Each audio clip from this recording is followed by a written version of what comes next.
In new or shaky circumstances, we feel compelled to do something, anything. Afterward, we feel better, even if we have made things worse by acting too quickly or too often. So though it might not merit a parade in your honor, if a situation is unclear, hold back until you can assess your options. So what is Dobelli talking about here? So this is number 43.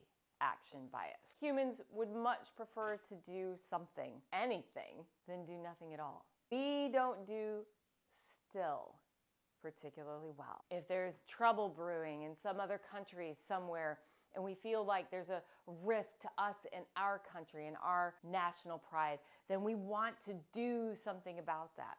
If we have people that have different opinions than ours, particularly ones that we find heinous, and they're marching with their picket signs, we feel like we have to do something in response. Not doing anything is a teeth grinder for us as humans. A couple years ago, somebody who decided that they didn't like me, they didn't feel like I had any business speaking in the industry that I work in, decided that they needed to do something about that. Did everything they could to throw me under a bus. Good on them.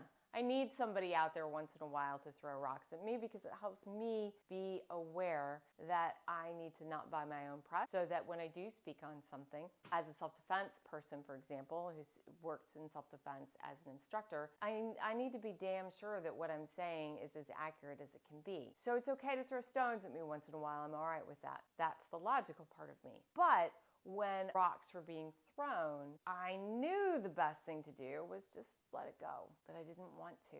And I went to people whose opinions I trust intensely, and they're like, nope, leave it alone. And I knew logically that was the right thing to do, but my action bias was particularly strong, and I didn't want to leave it alone. Luckily, I listened to the wiser voices, i.e. other than my own, during that period of time, and I left it alone. But it was not comfortable. It's not comfortable for most humans. We have a powerful action bias. This causes us to make rapid decisions to take specific action that may in fact cause way more harm than any good that it might potentially have the ability to cause in our lives. This is critical when we're talking about decisions and acts that affect a lot of people. Decisions that politicians make, decisions that are made by people that we put into positions of authority in our lives, the judges who sit in our courts, the people who make decisions about new laws, the people who make judgments about those decisions, the heads of state. All of these people have